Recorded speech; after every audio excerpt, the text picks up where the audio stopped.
Olá, eu sou Ana Beatriz e esse é o canal Outro Livro, Conversas Literárias, um espaço de diálogo, de conversas sobre livros com escritoras e escritores, com teóricos e teóricas da literatura, gente que está escrevendo e que está pensando em literatura hoje. Antes de apresentar a convidada de hoje, a Lília Guerra, aproveito para pedir que você curta o canal, que dê uma olhada nos vídeos anteriores. São conversas muito interessantes, né, sobre livros recém-lançados. E hoje a conversa é com a Lília Guerra e sobre o seu mais recente romance chamado O Céu para os Bastardos. Eu agradeço a Lília por aceitar o convite para essa conversa. Seja bem-vinda. Obrigada, Ana. Eu agradeço também o convite. A Lília, ela é autora da coleção de contos Perifobia e do romance Rua do Larguinho. O seu primeiro livro, chamado Amor Avenida, foi lançado em 2014 originalmente, reeditado em 2022 pela Casa Patois. A Patois publicou também os primeiros três volumes da coleção Novelas que Escrevi para o Rádio e a compilação Crônicas para Colorir a Cidade. A Lília é servidora do SUS, moradora do conjunto habitacional Cidade Tiradentes, ambientes que inspiram a reprodução de vivências através da escrita, e O Céu para os Bastardos, publicados pela editora Todavia, é o seu romance mais recente, sobre o qual vamos conversar hoje, né? Lília, eu abro a conversa confessando que, apesar de você estar completando em 2024 já 10 anos de trabalho como ficcionista, eu mesma só vim conhecer a tua literatura muito recentemente, a partir justamente da leitura de O Céu para os Bastardos, né? Eu queria começar te perguntando de que modo que você situa esse seu último livro dentro do quadro da tua ficção literária, né? Como é que você percebe esse romance em relação aos teus trabalhos anteriores? Como que você o vê dentro desse desenvolvimento aí da tua literatura? Bom, depois de Amor Avenida, que é a estreia e um romance assim que eu costumo chamar de memórias, que eu escrevi assim captando informações sobre a minha família mesmo, sobre as mulheres que administraram sempre a minha família. Depois desse veio Perifobia, que já é uma coisa mais geográfica assim, né? Eu já escrevi Perifobia falando muito sobre a distância. Eu moro no, como você disse, num conjunto habitacional aqui em São Paulo, que para quem usa transporte público fica pelo menos, sei lá, 2 horas do centro da cidade. Então eu tinha essas questões, né, de deslocamento do trabalho para outros compromissos, e eu percebia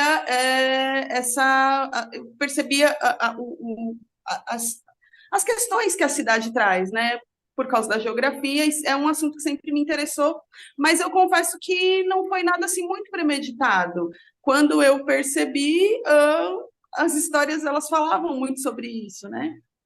E aí acabei batizando o livro de Perifobia, porque eu sentia que as pessoas tinham essa falta de conhecimento dos lugares mais periféricos, né?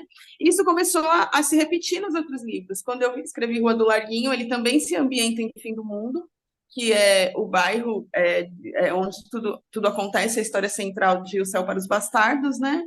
E Uhum. continuei, apesar de ter escolhido um drama central para a história de Sanarinha, eu queria continuar falando sobre esses assuntos, né? Situar os personagens, que eles pudessem falar também sobre seus dramas. E assim eu comecei a desenvolver as opiniões dos personagens, né? Pensar o que eles sentiam, como era para eles, o que precisava se deslocar, o que ficava dentro do bairro, enfim. Assim eu estou trabalhando em outras histórias também. É, para os próximos livros já? Pois, caiu, saiu teu... Novelas que escrevi para o rádio, são 3 volumes, e algumas dessas histórias também passeiam por esse ambiente. Uhum. Pois tem esse desejo de narrar a cidade, né, dos espaços urbanos que inclusive, né, aparecem nos títulos das tuas obras, né? É, você opta por não nomear a cidade de Tiradentes, né? Você acaba chamando de fim do mundo, o que o leitor mais distanciado pode até ter alguma dificuldade em relacionar mais diretamente, né, esse bairro com, enfim, com esse lugar que aparece na ficção. Mas, de qualquer forma, eu percebi que o livro trata de dinâmicas e vivências bastante particulares que ocorrem na periferia da cidade grande, né? Ao Uhum. mesmo tempo que as personagens elas estão em constante deslocamento, indo e vindo, e durante o percurso, né, elas estão ali, pelo menos a Sanarinha está refletindo muito, né? De onde vem esse desejo de narrar essa dinâmica urbana na tua obra? Eu não quis, assim, exatamente marcar a cidade de Tiradentes como o bairro, porque existem outras periferias, né? Eu, assim, moro na periferia da Zona Leste, mas transito na periferia da Zona Sul, aqui de São Paulo também. A minha adolescência eu passei bastante lá, na periferia da Zona Sul, por causa da família. Então, assim, ao mesmo tempo que às vezes eu consigo imaginar a história acontecendo aqui, em Cidade de Tiradentes, às vezes outras histórias, outros personagens, embora dentro da mesma história eu imagino acontecendo lá na Zona Sul. Ou no bairro onde eu trabalho, que também é periferia da cidade.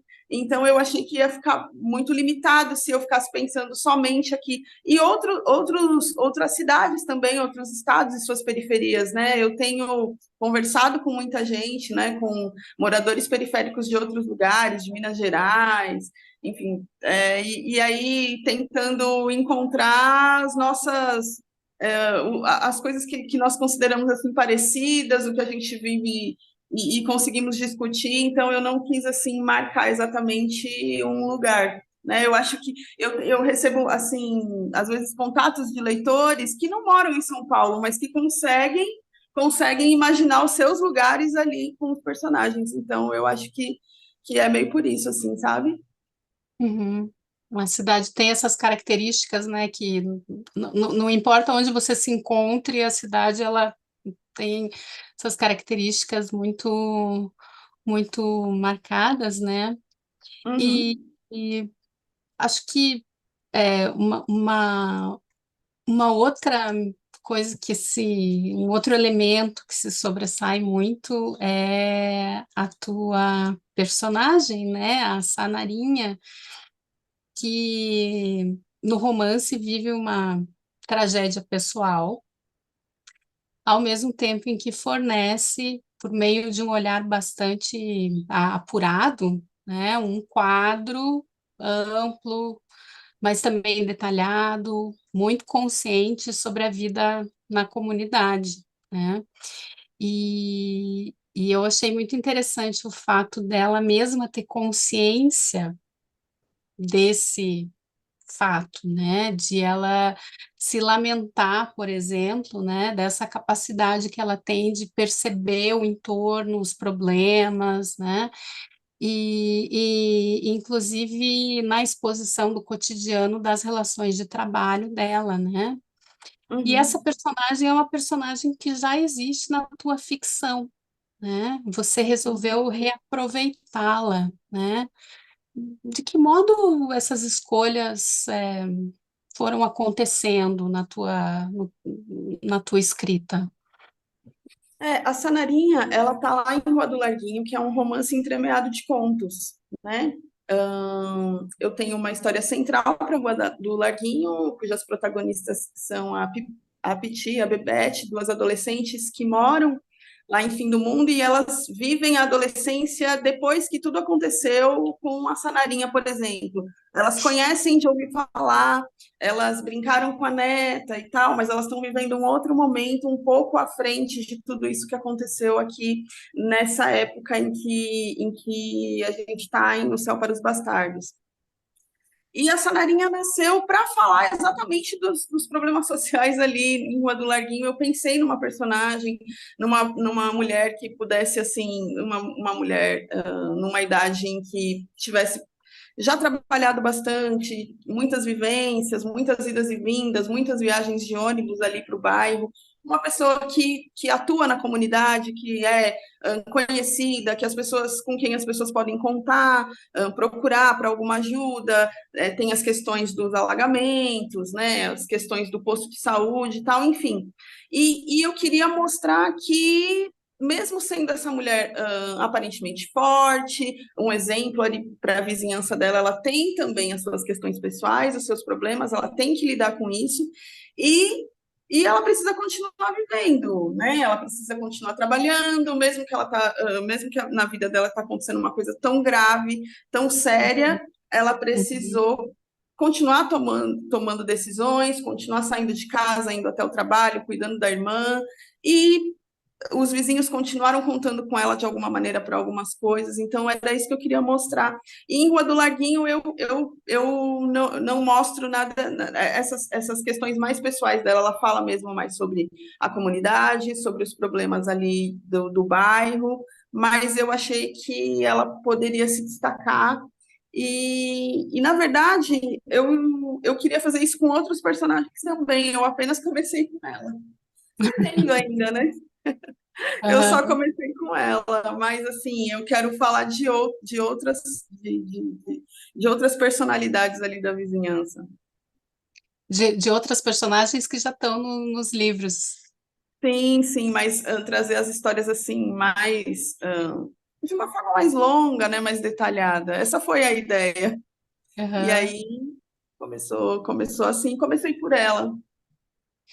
E uma ela está envolvida, né, em muitos problemas, e especialmente, eu acho que se sobressai essa complexidade da relação entre ela e a sua patroa, afinal de contas, né? Então, Uhum, você é, mostra para o leitor, né, o cotidiano dessa relação, que é uma relação de trabalho, mas atravessada por todo né, uma intimidade que muitas vezes se faz bastante problemática, né? Então, você mostra essa complexidade dessa interação, né? É, sim.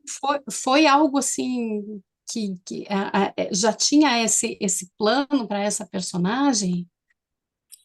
Eu assim, como eu fui uma criança que cresci sempre assim acompanhando a minha avó trabalhando em muitas casas de família, eu tenho algumas experiências e visões e lembranças e recordações de experiências totalmente diferentes com esses empregadores que eu tinha muito contato, enfim. E aí eu também, assim, sem perceber, comecei a aplicar essas lembranças, essas memórias nos meus contos, enfim. Lá em Perifobia, eu tenho duas experiências assim mais marcantes, que é da Preta, que é uma diarista, e num conto chamado Entre Roseiras e Jabutis, eu também tenho a Isabel, que mora na casa dos patrões com a avó. Né? E aí eu comecei a perceber que aqueles relacionamentos eram diferentes. A relação da Preta era muito diferente do que e a visão e o contato que ela tinha, do que a Isabel tinha ali e das opiniões que ela tinha sobre tudo que ela via ali na casa. E aí eu quis trazer uma situação ainda diferente também com a Sanarinha, porque são protagonistas que vivem essas relações de forma diferente. embora, claro, tenham seus pontos em comum, mas elas lidam de forma diferente com os patrões e com esses conflitos, né? Eu acho que, por exemplo, da Preta, que teve uma discussão séria com a sua patroa e tal, e chutava o balde, eu acho a Sanarinha mais comedida, aquela pessoa que mais experiente, é de mais idade, mais paciente, que pensa e para pensar na aposentadoria. Ela tem outras questões trabalhistas, né? A Preta não tinha um vínculo empregatício, né? A avó da Isabel já tinha também uma questão pendente com a aposentadoria. Então, assim, eu procuro pensar nas diferentes idades dessas personagens, das situações que elas estão vivendo naquele momento da vida e das necessidades delas também, porque o silenciamento vai muito da sua necessidade, né? A sua vontade de responder à altura e não poder se segurar naquele momento vai muito do que você pensa para daqui a pouco, né? Não vou fazer alguma coisa da qual eu possa me arrepender. Então, essas coisas assim eu quis colocar essas características, decalcar nas personagens. Pois é, a gente vai. Eu faço um tipo de leitura que gosta de perceber os artifícios narrativos que aparecem, que fazem a narrativa se movimentar. E algo que me chamou muita atenção é descobrir que essa personagem ela escreve cadernos, ela tem cadernos, né? E ela é, afinal de contas, uma intelectual, né? Ela está ciente das principais demandas das mulheres negras no mundo hoje, ela Uhum. percebe a força dos indivíduos dentro da comunidade, ela reconhece as ações de resistência, ela se afirma ao mesmo tempo que ela denuncia, e tudo isso embutido dentro desse quadro do cotidiano que ela vai construindo, né? E aí eu não pude deixar de notar essa dimensão da escrita, do ato de escrever, né? E de estar consciente sobre esse ato de escrever, né? Do que isso diz para o leitor, né? O quanto isso está presente também na produção das escritoras contemporâneas, né? De que modo que você percebe essa questão da escrita junto com a vivência? Eu acredito que tem muito a ver com a falta de memórias que a gente tem físicas mesmo, sabe? Eu sempre senti muita falta de fotografias, por exemplo, na minha casa, de querer saber sobre informações sobre a minha família, sobre as minhas tias, sobre os meus bisavós e ver imagens, né? E saber a minha avó, por exemplo, é registrada como se tivesse nascido no interior de São Paulo, mas ela é de Minas Gerais, ela nasceu em Minas Gerais e ela não conseguia dizer muito sobre a cidade onde ela nasceu, ela só sabia contar que ela tinha vindo muito pequena, recém-nascida, prematura para cá. Então, assim, eu acho que essa falta de memória, essa falta de imagens, na minha família, pelo menos, funcionou assim. A minha avó, ela não foi alfabetizada, mas ela gostava muito de lembrar e de contar experiências que ela teve. E a minha mãe, já semi-alfabetizada, tem muitas anotações e fazia questão de preservar muito aquilo que ela podia, cartas, correspondências, documentos, as poucas fotos que a gente tinha. Então, eu acho que essas anotações são uma tentativa de fazer com que essas memórias sejam preservadas de alguma maneira, sabe? Porque a gente não tem essa cronologia de fotos, era tudo muito difícil. A gente encontra um monóculo, às vezes, muito deteriorado já, ou alguma imagem que a gente consegue ver com alguma dificuldade. Então, assim, eu posso dizer da minha experiência que na minha casa isso aconteceu. A minha avó procurava preservar as memórias, contando as coisas, tudo que ela podia, apesar de ser uma mulher de poucas palavras, mas quando ela decidia falar, a gente parava para ouvir, porque ela tinha coisas importantes para contar e coisas que ficavam, assim, a gente ficava lembrando, discutindo depois, ainda hoje, 20 anos depois da morte dela, né? E a minha mãe é uma pessoa de cadernos, é uma pessoa de anotações, e eu percebo que isso acontece com muita frequência. As memórias acontecem nos objetos, às vezes, né? Guardar discos, guardar livros, roupas, qualquer coisa que possa trazer algo para a gente, um certificado de batismo. Então, eu acho que tudo isso é preservação de memória e as anotações, para quem conseguiu ter esse clique de anotar. E eu converso com muita gente que fala: não, eu anoto, na minha casa também temos cadernos, temos algumas coisas, cadernos de pontos, por exemplo, aqui na minha casa, minha mãe, que já foi uma corimbeira de um centro de candomblé, ela teve essa preocupação de anotar as letras desses pontos que ela cantava nesse terreiro, para que não ficassem esquecidas. Ela mesma, ela tem medo de esquecer, né? Tem medo de que a sua memória, assim, venha a falhar, então eu me acostumei e me afeiçoei a esses objetos essa fonte de memórias, essas fontes, né? São muitas, aqui em casa são muitas. Daí as personagens absorvem essa característica, né, essa necessidade, porque foi algo que a gente tem conversado, né, com vários escritores e escritoras, principalmente, essa ideia do escrever, que as personagens acabam, né, capturando essa dimensão é muito interessante, porque, inclusive, eu acho que num livro recente que, né, uma escritora que tratou disso foi a Fabiana Albuquerque, que esteve aqui, que conversou comigo há uns meses atrás, e ela lembra também, né, essa dimensão do ter a chave do quarto, de poder ter tempo para escrever, porque tudo isso, né, são características importantes. E assim, sobre a centralidade das mulheres no teu livro, né? Me chamou a atenção também o modo como você constrói os relacionamentos entre essas mulheres, que têm uma maternidade compartilhada entre a tua protagonista e a irmã, mas ela também compartilha a maternidade com a sua própria empregadora e também no desenrolar de mais uma história de feminicídio que acontece, né? Como tantas essas que acontecem diariamente no Brasil, né? Você diria que as mulheres são centrais na tua obra? Ah, eu diria assim, inclusive voltando, porque eu acabo citando, porque não é que seja uma continuação, mas eles têm muitas ligações. Todas as histórias que são as histórias que fazem esses espaços em Rua do Larguinho são só histórias de mulheres e com os nomes dessas mulheres, né?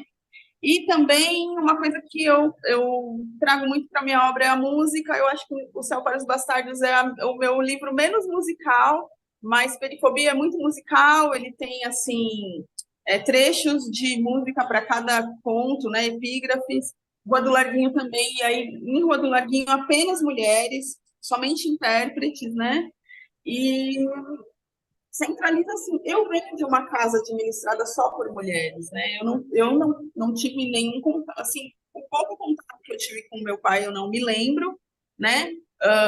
Tive contato com homens assim, crianças, né? Primo, um tio mais jovem, talvez, mas assim, de convivência mesmo, de morar, de ter ali uma figura masculina em casa.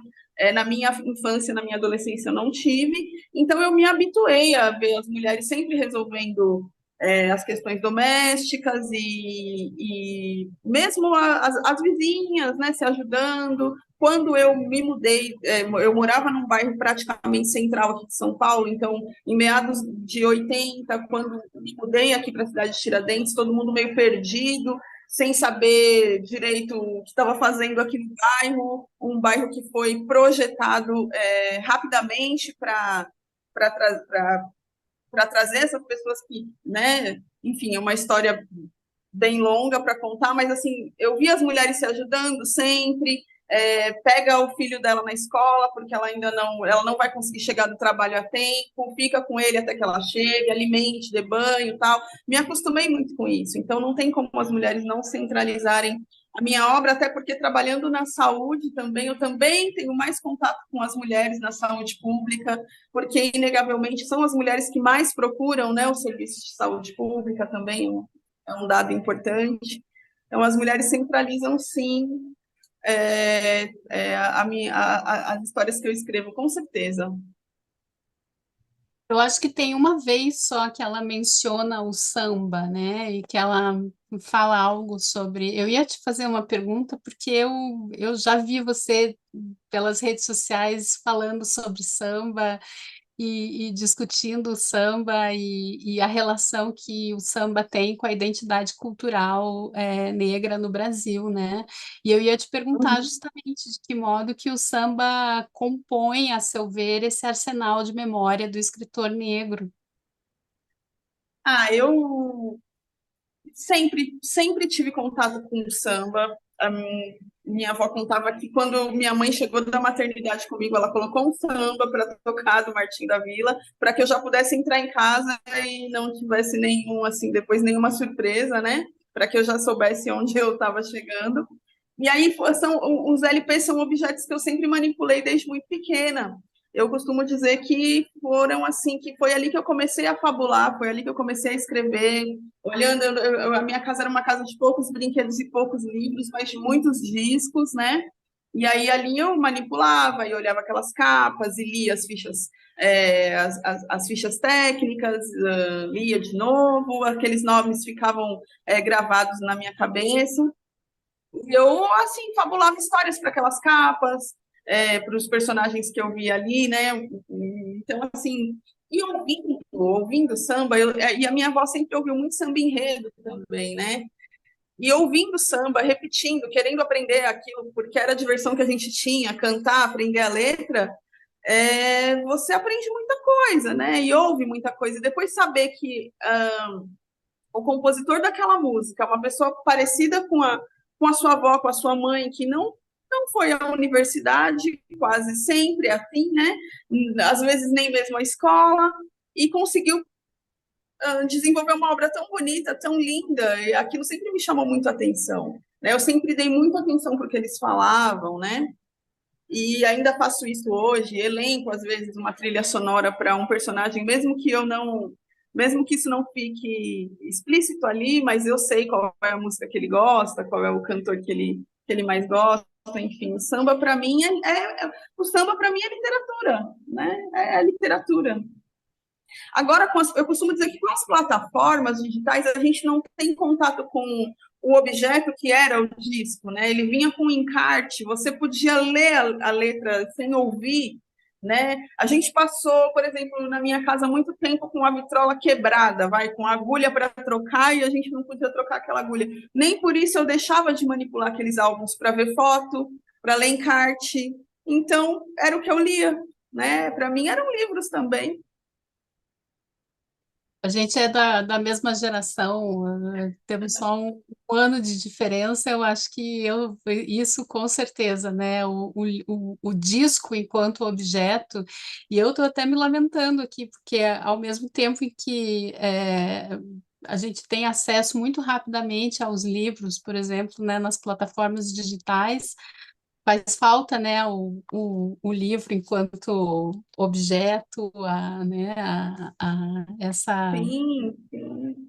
né, e o Os livro, discos, eles para mim são muito importantes porque eles trazem as informações sobre os compositores, né? Não só sobre o intérprete. Então ali você vai nas letrinhas miúdas e está escrito ali que quem compôs aquela música que Clara Nunes está cantando foi Candeia. Aí você vai saber quem é Candeia.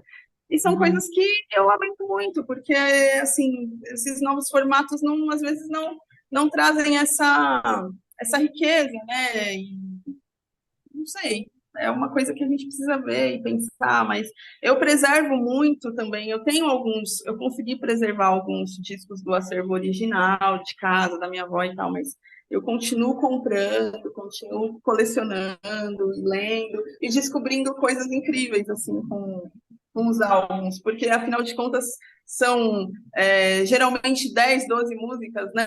Eles gravavam 10, 12 músicas para destacar uma ou duas, mas às vezes ali as que não se destacavam são incríveis. e estão lá para ser exploradas, descobertas. Sim. Ah, se eu começar a falar de samba, eu não paro mais. É, que legal, que legal. É, então, porque eu vi, assim, algumas conversas tuas, né, com a Giovanna Deltri, que inclusive conversou Ah, com o Ricardo aqui sobre a pesquisa dela sobre o modernismo no Brasil, né? Então, eu andei sim, espiando as conversas que vocês têm e deu para perceber, assim, fica visível, né? Claro, tua admiração pelo samba e tudo. Posso te pedir para ler um pedacinho do seu romance? claro. Você- Esse assim, aqui é o Trocadilhos Bastardos, eu- e com essa capa linda que é do Leandro Júnior, que é um artista fantástico de Minas também. Eu achei a capa muito, muito bonita. Uhum, muito Deixa eu bonita ver mesmo. aqui um trecho aqui onde a Sanarinho conversa com o seu Claudio Honor, que é um Uhum, vizinho, é porteiro também num edifício que fica distante de Fim do Mundo. uhum, E aí o seu Claudio Honor diz assim: acontece que os pobres dão jeito para tudo, Sanarinha. Aliviam a responsabilidade dos que deviam aplicar os ajustes. Quem sabe se deixassem de se arranjar, quem sabe se empacassem na estação exigindo solução, amontoados, que nem ficam os bambambãs esperando regalias. Sim, aguardando que os criados sirvam a mesa deles, estiquem os seus lençóis, mas o pobre é como a fome, seu de honor, não espera. É como a noite que anoitece pronto. Assim é o pobre. Tem mania de improviso, impulsiona a criatividade. Quanto mais chega a gente em fim do mundo, mais complicado fica pegar condução. O pessoal que desce da cachorra depende das linhas que circulam na avenida. Outro dia assisti a uma palestra na associação comunitária. A engenheira explicou que é preciso rever o mapa da região, desenvolver planos de melhoria, que o negócio é mesmo arquitetar elevações para aliviar o fluxo. E é preciso sair de casa cada vez mais cedo e voltamos cada vez mais tarde. A engenheira também enfatizou que certo mesmo seria esticar a malha ferroviária, mas a longura não é prioridade. Eu escolhi esse trecho porque eu li numa resenha outro dia uma pessoa que dizia que a fala do seu Claudio Honor e da Sanarinha era inverossímil e que possivelmente as pessoas não conversariam dessa maneira. E aí eu fiquei pensando que eu conheço muito seu Claudio Honor pela vida, muitas Sanarinhas pela vida, e as pessoas têm consciência sim do que está acontecendo, elas têm consciência do que está acontecendo ao redor delas, e eu acho que inverossímil é essa ideia que algumas pessoas têm de que o morador periférico não fabula, não conversa, não tem noção do que está acontecendo ao redor dele. E eu fiquei muito impressionada, assim. Acho que só no primeiro momento, depois eu pensei que isso acontece, sim, imagina constantemente, né? Porque ele fala sobre elevações, né? Porque ele fala sobre a malha ferroviária, e essa é uma discussão nossa, e que eu vejo sempre aqui. Quando eu entro na condução, eu queria dizer que tem estações de trem aqui em São Paulo, por exemplo, que não tem elevador, não tem escada rolante, em que o passageiro que tem a mobilidade reduzida, ele precisa, sim, desembarcar em outra estação, ir para outra plataforma, voltar para que ele possa desembarcar do lado em que ele precisa realmente desembarcar, porque realmente não tem uma rampa. Isso é verdade. Então, assim, as pessoas acharem que isso é exagero e que isso não acontece, então, seu Cláudio Honor precisa falar, a Sanaria precisa falar sim, e que as pessoas acreditem nisso, né? Essas coisas são verdadeiras, acontecem de verdade. pois é, uma das características mais marcantes para mim foi a capacidade justamente de observação que a Sanarinha mostra, porque ao mesmo tempo em que ela vai vivendo esse drama pessoal pesadíssimo, né? Ela não se desliga de onde ela está. e ela percebe a movimentação das pessoas o tempo todo, esse, né, é por isso que ao longo do percurso, então, indo de um lugar para o outro, ela vai observando, né, a movimentação em volta. Logo ali no início, né, já logo no início do livro, ela diz assim: conheço como poucos o fim do mundo e a gente que vive aqui, né? Não apenas a vizinhança, mas toda a comunidade, né? Então, ela é realmente, principalmente, uma observadora, né? E pensando nisso, eu queria te perguntar, é, como é que você percebe o diálogo entre as escritoras negras brasileiras? De que modo você percebe, a partir dessas narrativas de mulheres, né, esse papel é, de pessoas que estão engajadas na luta pela transformação da sociedade brasileira, de que modo que as mulheres negras interpretam a história e a vida no Brasil.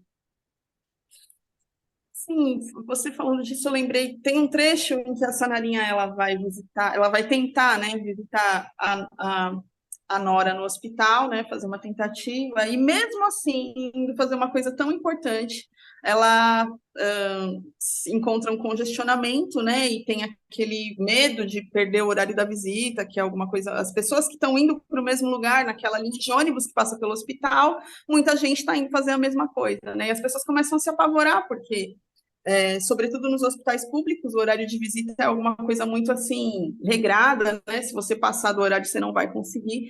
E mesmo assim, indo fazer uma coisa tão importante, ela se deparou com um congestionamento e ela precisou ali parar, pensar, refletir e falar sobre aquilo, porque a gente não tem, na verdade, paz para nada, nem para sofrer. Até quando você está sofrendo, está passando por um momento difícil, você precisa respirar e você precisa pegar um ônibus, ainda que você tenha vontade de chorar e de às vezes que é uma coisa que você consegue fazer no seu carro, né? Ligar um som e chorar ali porque você está muito triste, pegar o seu trajeto e viver a sua vida, o seu dia ali, mesmo que você não consiga deixar de ir trabalhar naquele dia. Mas, assim, para quem vai enfrentar muitas conduções, por exemplo, às vezes você sai de casa tão preocupado, tão chateado, deixando um filho doente, uma mãe, sei lá, um problema muito grave, mas você precisa respirar e você precisa passar por aquilo, né?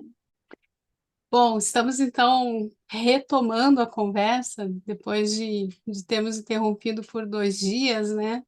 É, então, agradeço a Lília por ter voltado aqui para a gente poder terminar, né?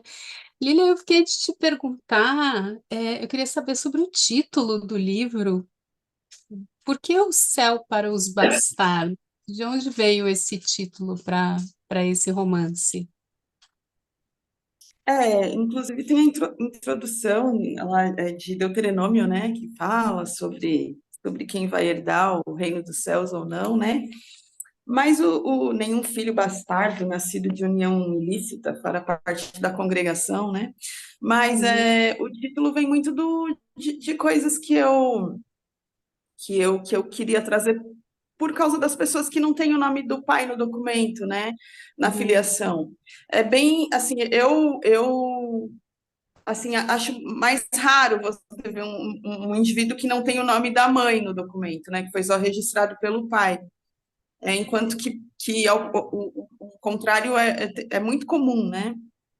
E aí eu me lembro que na época em que eu era criança, que a minha irmã ainda, mesmo que é caçula, a gente tem quase 7 anos de diferença, as crianças que não eram registradas pelo pai não podiam ser batizadas em igrejas católicas, apostólicas romanas, né?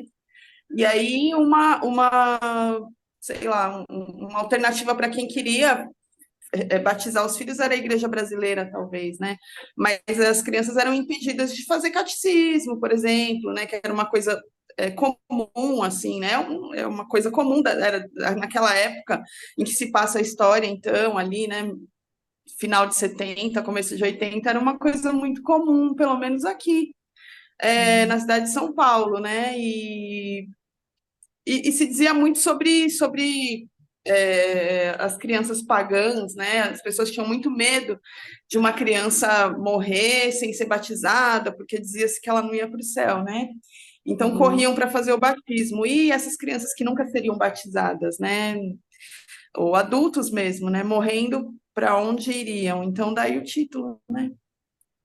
E isso até aparece, né, uma angústia, né, da Valdomira, né, é uma angústia que a personagem absorve, né, no fim das contas, Uhum, no livro, né. É, eu mencionei no início, né, quando a gente conversava antes, a entrevista, que na verdade foi um pouco por ali que eu me decidi a ler o teu livro, na verdade, foi naquela entrevista 451 que eu acho que saiu em novembro, se eu não estou enganada, então é algo bem recente, né? Em que você fala um pouco ao final, né, sobre a formação dos leitores, na verdade, né, e que você fala sobre, né, essa explosão da literatura de mulheres negras, de mulheres periféricas hoje, né? Como que você percebe o diálogo entre as escritoras hoje, ou como essas narrativas contemporâneas as escritoras nesse papel de intelectuais engajadas, né? Como você percebe os modos como essas escritoras interpretam a história do Brasil, a vida no Brasil? Como que você se vê dentro desse conjunto de vozes que estão falando hoje? pelo que eu tenho lido, assim, né? Eu tenho muita coisa para ler, mas o que eu tenho lido me faz perceber que nós temos, claro, nós temos muitas coisas em comum, né? Eu me reconheço muito nas histórias de outras escritoras que eu vejo, nas cenas de escritas dos personagens, ou mesmo em textos que são biográficos, né? Eu consigo compreender muito bem saber do que elas estão falando, né? E uma coisa que é interessante, eu consigo notar o quanto que a gente entende logo de primeira, né? As coisas, talvez episódios que outras pessoas precisem ler com mais atenção, pensar, pesquisar, como a gente pega logo de cara o que está acontecendo, né? Porque eu converso também, às vezes, com outras autoras, e não só na leitura eu consigo perceber isso, né? Mas nas conversas também. Então, muitas de nós vêm do mesmo lugar que eu, assim, filhas, netas de trabalhadores domésticos, né? Não só mulheres, homens também, né? Então, nós vivemos situações muito parecidas, mesmo assim, um silêncio, de não ter direito a opinar, não ter direito de falar, né? Então, agora que é possível, ah, eu acho que a gente se encontra, né? E as nossas palavras, os nossos textos também. Sim. E a gente tem hoje eu acho que são essas duas grandes vozes, né, que afinal de contas aparecem sempre, né, quando a gente pensa na questão que são Carolina Maria de Jesus e Conceição Evaristo. O que essas duas vozes, na tua opinião, justamente representam para a atual geração de escritoras hoje? Ah, sem dúvida nenhuma, é exemplo, a gente se vê na pessoa dessas duas, né? E no meu caso, assim, é emoção, é orgulho, são muitos sentimentos assim misturados, né? Admiração, é ficar emocionado mesmo de ver, de ler, mas eu acho sempre importante a gente tentar trazer as outras vozes, né? As outras mulheres que também vem escrevendo. Eu acho que eu já falei aqui, né, que eu estou lendo a Ruth Guimarães. A gente tem grandes autoras, a gente tem aí Cidinha da Silva, contemporânea, a gente tem Miriam Alves, temos Dalva Maria Soares, tantas autoras que estão aparecendo por aí agora, que escrevem, que estão apresentando as suas obras. Eu nem, talvez nem fosse legal citar, porque de repente não vem na memória agora, e aí fica parecendo que a gente é injusto, mas muita gente boa, e acho bem importante. O ano passado eu percebi assim um movimento de feiras literárias e mesmo nas escolas, assim, né? Quase sempre Carolina Maria de Jesus, quase sempre Conceição Evaristo. Isso é muito justo, é legítimo, mas é importante que a gente olhe para as outras também, né? Para as outras pessoas que têm deixado assim coisas muito importantes, documentos muito importantes para a gente. Uhum. Eu tenho aqui comigo um volume que chama A Descoberta do Insólito, Literatura Negra e Periférica no Brasil, de 1960 a 2000, do Mário Augusto Medeiros da Silva, né? E tem aqui na conclusão do seu livro, né? Ele diz que a criação artística ela, claro, vai lidar com problemas, com questões particulares, mas ao mesmo tempo com questões que são atemporais e universais, né? Porque se trata, essas são as palavras dele, né? De uma confecção estética. Qual seria, na tua opinião, então, a missão do intelectual, da intelectual brasileiro, brasileira hoje? Olha, eu acredito que você está falando continua falando dessa literatura de mulheres negras, enfim. Eu acho que é o que eu já disse, é falar o que não foi dito nesses últimos anos, né, dentro da literatura, trazer essas pessoas que não eram personagens importantes, né? Eu estava falando sobre isso ainda hoje, sobre os temas que eu lia quando eu era criança, né? Não só na literatura infanto-juvenil, que é uma coisa mais comum, mas coisas sempre muito fabulosas, né? Caças ao tesouro, dinastias, coisas tão assim distantes do nosso cotidiano, né? Porque eu não encontrava, eu não encontrava os conflitos ou as grandes buscas que existem na rotina, né, dentro da literatura. A literatura era sempre assim, e é um tema que eu acho que as pessoas têm discutido, acho que a gente já falou sobre isso, até sobre a criatividade, né? Será que isso é criatividade também? E eu acredito que sim, né? O fato de você se basear em coisas que aconteceram realmente não faz com que você deixe de ser um escritor criativo, porque você vai implementar coisas ali, características nos personagens, nas cenas, nos cenários, nas imagens, enfim. Mas eu acho que o papel é falar dessas coisas, trazer essas rotinas, esses cotidianos, porque são coisas fabulosas também, são acontecimentos gigantes, as conquistas que a gente viu e que a gente não via como conquista, né? A gente via como uma coisa desinteressante, alguma coisa que não era digna de ser publicizada, né? As nossas grandes conquistas, elas eram tratadas como coisas corriqueiras.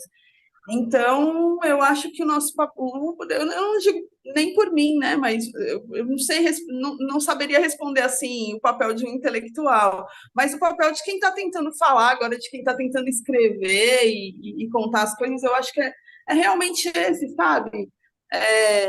Fazer com que as pessoas saibam das coisas que nós vivemos e ficavam ocultas, né? Ficavam ocultas assim sempre porque essas grandes temas encantadores, né, estavam sempre na frente, né? E não, eu fiquei encantada com coisas muito simples e é isso que eu, por exemplo, quero trazer, né? Quero falar disso, dividir isso com as pessoas, né? E eu acho Sim. interessante, porque eu acredito, eu recebo muito mensagens, né, de leitores, né? Eu acho que isso desperta também nas pessoas as suas próprias memórias, né? As pessoas também falam, puxa, mas aconteceu uma coisa semelhante comigo e eu nunca vi isso como um fato relevante, né? Uma coisa importante. Então, eu acho que é bem legal e bem especial. Sempre gosto de receber as mensagens e saber que as memórias que as pessoas despertam, né? Com certeza, com certeza. E para a gente encerrar, qual que é o teu próximo projeto literário? Você já tem em vista uma outra escrita? Eu sempre eu estou escrevendo crônicas, né? É um Uhum. título provisório, é 6 anos, crônicas de memórias mais ou menos dessa fase da minha vida, quase sempre conversas ou situações que eu vivi na companhia da minha avó. E estou escrevendo também sobre a cidade onde Sanarinha passou a infância, mas não falando sobre ela, nem sobre a Valdomira, porque elas nem tinham nascido ainda nessa época, né? Mas eu gosto muito daquela cidade, dos personagens, dos vizinhos ali que ela cita, que ela lembra, e é um ambiente diferente para mim, né? Porque eu escrevo sempre sobre a cidade, sobre o urbano, sobre o transporte, sobre essas coisas, e eu tô assim, experimentando falar dessa cidade que é do interior, naquela época, né, com personagens assim diferentes, e está sendo bem interessante. Mas está bem no comecinho. Ah, tá bom. Então vai, vai demorar um pouco para sair, então. Tem ainda. É, tá bem no comecinho, bem no comecinho. Mas tá bem interessante, bem legal, é muito diferente, né? Eu tenho que tomar cuidado, assim, com os lugares, com jeito de falar, enfim, né? Fazer algumas pesquisas, e aí eu acabo ouvindo música, volto lá, vejo o que aconteceu naquele ano e faço grandes descobertas. Que legal, que legal. Eu te agradeço muito, Lília, pela tua disposição e a gente até terminar essa conversa. Eu sei que muitas vezes, né, a rotina acaba engolindo a gente, mas te agradeço demais pela tua consideração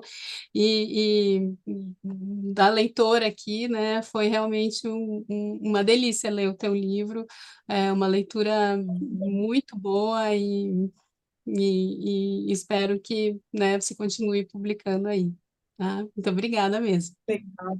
Eu agradeço também, foi uma delícia mesmo a conversa. Tá bom. E na próxima semana a gente traz outra conversa sobre outro livro. Muito obrigada para você que assistiu e até semana que vem.